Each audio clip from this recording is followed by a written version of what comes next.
Right. So in this session, we are going to talking about React state. Now, what the React state indicates. Normally, whenever you are giving the props, means properties or arguments to the React application from one state to another state. Example, now currently you are in filling the form. Once you enter the data over there, once you click on the submit button, so it is moving from that state to another state, which is going to have a successful register or maybe have some errors in that form, or maybe moving to the another navigation, moving from that current one. So this props, whatever you are giving, has given the inputs to this component. This component may be a functional component, or maybe it's a class component. Inside that component, the state of that component will change based on the input what you are giving. So input here is the props. So based on that, it will be navigated to the DOM. That will open a page or redirected to the same page, or it is give some alert box or whatever it can be done in the DOM. So state is used for internal communication inside a component. Let me talk a little bit of this state. A state is nothing but an instance of a React component class that may be a for functional, or you're going to be creating for both functional and non-functional, means class also. So for React component, which is there in the React DOM, in the React component dot class, we are going to creating an instance for that. And what we'll do is it is going to be change the behavior of that component. In another way, simply we can say that a state is nothing but which holds some information, and throughout the lifetime of that component until the component has life, it will goes to use that data to control to change the behavior. Now, what is the difference of these props and states? So props, or maybe it's a immutable, means which we can't be changed, whereas states may be changed. Now, states can apply in functional components, maybe in class components. Now, when you want to apply in class components, no need of any extra concept is required. But when you are using states concept in functional component, we have to use the one of the topic from the React hook, that is use state. And props don't have any limitations. Wherever you want, you can use, wherever, whichever the component, you can use it. Okay. Now coming to that, how we are going to be create this state. So we have a built-in a keyword called as the state object keyword state. Now, what the specialty of this state object is store the property which is belongs to that particular component. That component may be a functional or class. Now, based on this object, you can change it. Whenever you are change for that particular component with the help of this state object, automatically that component will be re-render. Already you are rendering for the first time. Whenever you are doing the change, automatically it will be re-render that one. Now let me have how we can be create a state object. Means the first more condition over here is we have to initialize this in the constructor. See, first of all, this is the class component.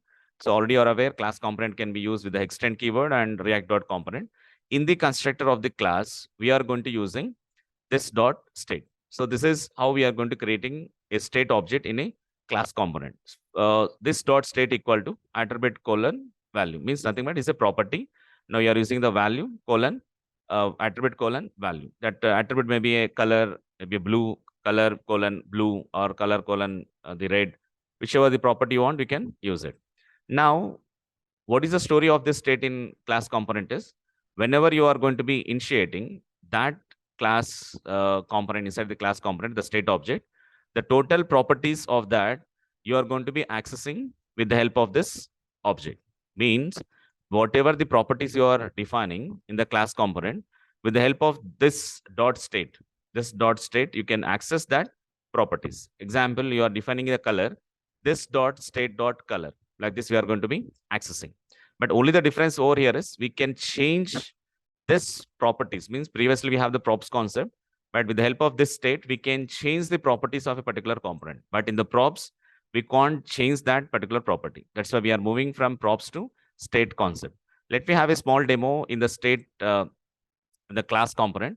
What we are doing here is we are just rendering a class called as user account. The type of the class here is the component is class component. Now, once it is render user account, it will cause this class. Now, already are aware, we need to first step is when you are using the class component, extend react.component. The second step is we need to be render. The third step is return. Like just now we have discussed, to initialize the state object, we have to initialize the inside the constructor of the class. Now inside the constructor, this dot state equal to we are creating two properties. One is username, another is the user age. Now we are calling the render. So in the render, in the return, to access this username, how we can use this? We had to say already this dot state, which property you want to use it, that property name. So here we want to use the property name as username. Similarly, if you want to access the second property, this dot state followed by the second property name. The second property name is user name. And remember, whenever you are going to be accessing inside that one, this curly braces is mandatory. So keep it in mind that already we discussed in JSX. That is to have the expression in our JSX, we need to be use the curly braces. So once it is written, username and age here, it will display at the index.html. We have a div. For that div, we have ID called as root. Okay. Now, state in functional components. So how we can be use that state in functional component? Just how we have said that we required a concept from the React hook. Under that, we are going to using a method called as use state. Now, use state consisting of two values. The first value is the read-only state variable, and second variable is second parameter is a callback. Now, state variable, whatever you are going to passing, based on that variable, the callback function will act it. But this callback is an optional. Now, see one small example how we can be use the state concept in functional components. Now, here I am rendering the user account. Now, this user account now it is a functional component, not the class component. It's a functional component. So how we can identify the functional component means you can use the function keyword or you can use the parenthesis arrow operator. Now we are assigning that with the help of use state, we are assigning a property. This is use state. The username, we are assigning the value with the help of use state. The user age 21, we are assigning with the help of use state. So the second parameter is a callback, which is optional. Now already are aware when you are using functional component, we need to use the function followed by the return. So inside the return, in the div, you can use the div or you can use the empty curly braces. So to access that one, no need of this dot state because it's not a class component. It is a functional component. Directly with the help of the property name, you can use it. Username and user is. But don't forget to use the curly braces because this is a JSX where to have to use the expression, we need to use the curly braces. So it returns the username and password and it display at the root of the index.html at the new component. Now, how to change the state of the object? Just now we have discussed how like props, how it will work, the same as state. But the beauty of the state compared with the props is we can change the state of the object. Means we can change the property of the component. So with the help of this dot state set state method, we are going to be change a component property. Now, example, here I'm going to creating a class component. The same similarly. Now I'm going to creating a class here, this dot state, brand, model, color, year. So initially the brand name is Ford, the model is Mustang, and the color is red, and year is 1964. Now, what we need to do here is, and remember one more thing here, I just forgot to say you, in the functional component, whenever you are using the use state method, don't forget to import that use state method from React package. So use state, this is the very important step. We have to import that. Until unless you can't import it, you can't use this use state method. And we are in the discussion of the this dot set state, right? So initially, this dot state, we have the brand name of model, color, and year is like this. Now, once you are rendering, so this is a class component, right? So it is going at the point of render. So this is a rendering car. So once it is rendered in the car, it will go here in the previous. It will call this and will assign for the this dot state is this is a brand name, model, and color. Once it is done, it will be come back to the render. So once that is done, it will come to the render, right? So once it is come to the render, we are accessing this dot state dot brand, color, model, year. After doing this one, we are going to creating a small button.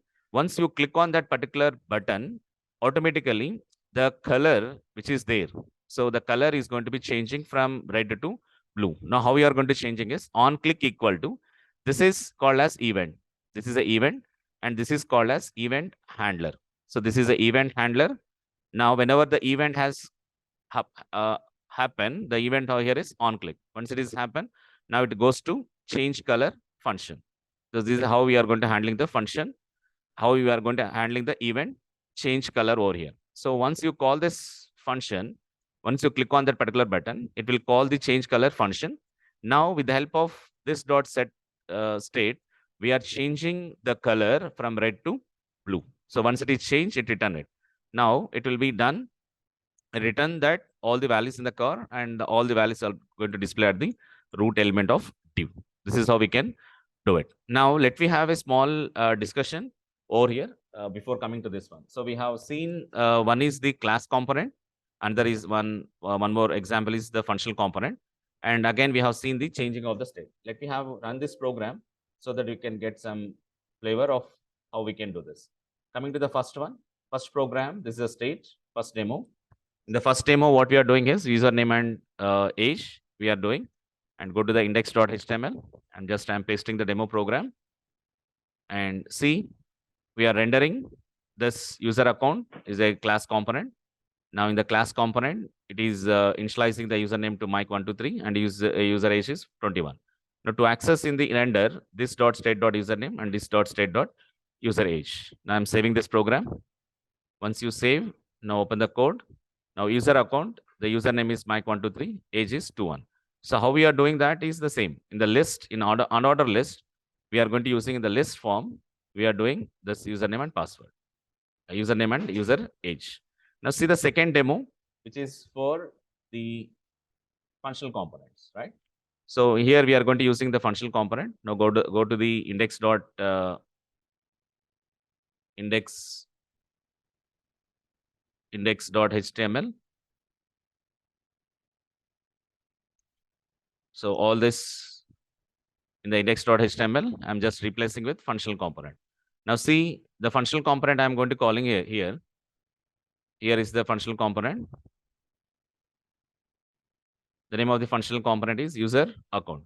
Now in the user account, this is a function, you call it, and you know already the parenthesis and arrow operator. Now we are assigning with the help of use state, assign that username Mike12345 and user age is 21. And we are just returning that. In this list, we are making these changes. Save the program.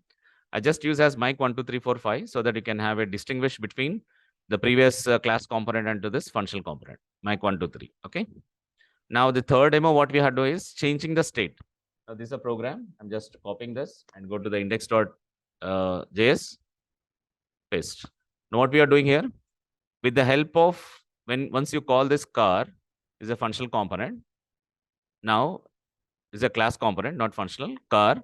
Now once you call it, initially the details of that car details is brand, model name is this one. The color is red. Now to change that color, we are going to creating a button. So once you click on that particular event, on click, it will go to this dot change color. So this is a change color is a function. Inside this, we are calling with the help of set state, we are changing the color. Now save the program and go to the output. Now see, there is a button called as change color. Initially, it is a red Mustang from 1964. This is the output, right? So once you click on change color, it is changed to red to blue. This is how we can change the state of a particular object. In the similar fashion, we'll continue with the demo. Thus, see another example like this is you apply for this set state for class component. Now this is for setting of this for functional component. So in the functional component, same, we are calling the favorite color is a function here in the favorite color. Now in the favorite color, what we are doing, once it is called this favorite color, initially the color is going to assign to red. Now what is actually this set color means? Set color, you understood once the program has done. Now once the constant, this is the color we are assigned to red. Now once it's done, it comes to the return. So here in the curly braces, here in the angular brackets, you can use div also, or else you can use the empty angular brackets. Now here my favorite color is, to access that color inside, already are aware in the curly braces, we are using the color. Okay. Now we are creating a button. Once you click on that button event, it will calls a function here. Directly it is called a function called as set color. So set color is a function where it is available here itself. In this, it is called the set color. It is going to be changing that color red to blue. So that is the beauty of this here in the functional component, to use this dot set color, changing the state. Previously, we are going to using this dot set state. Now here we are going to using with the help of the use state directly has a second parameter, because this is a constant of a variable where we are calling a function. That function we are going to be assigning. Already had told you that. What is the second parameter of the use state is a callback. Now this callback, it is going to be calling that function. The name of the function is a set color. So with the help of that set color, it is calling that callback and changing the color from the red to blue. Okay. So this is the program. Now let me run this program so that you can have get the flavor of this state. This is a program. I'll copy and go to the index dot here. So we are taking directly from PPT. Some extra special symbols will be there. So remove that special symbols. Here, remove it. Here also. Here also. Here also. Now say the program. Get it and see. My favorite color initially is a red. Now click on blue. My favorite color is changed to blue. Okay. So like this, we can apply not only here, we can also apply. This is the fourth. We can apply. I'm just saving that also for state 4. Okay. So this is about the state compared with the props. So we can have learned here in this state how to create a state object, followed by how we can use the state object in class component and also in the functional component. So, but you are using a functional component, we need to use the state use state method from the React hook. And how to change the state object in classes, this dot set state. But how to change the state of the object of the functional component is with the help of the callback in the use state method. Okay, so this is about the state in React.js.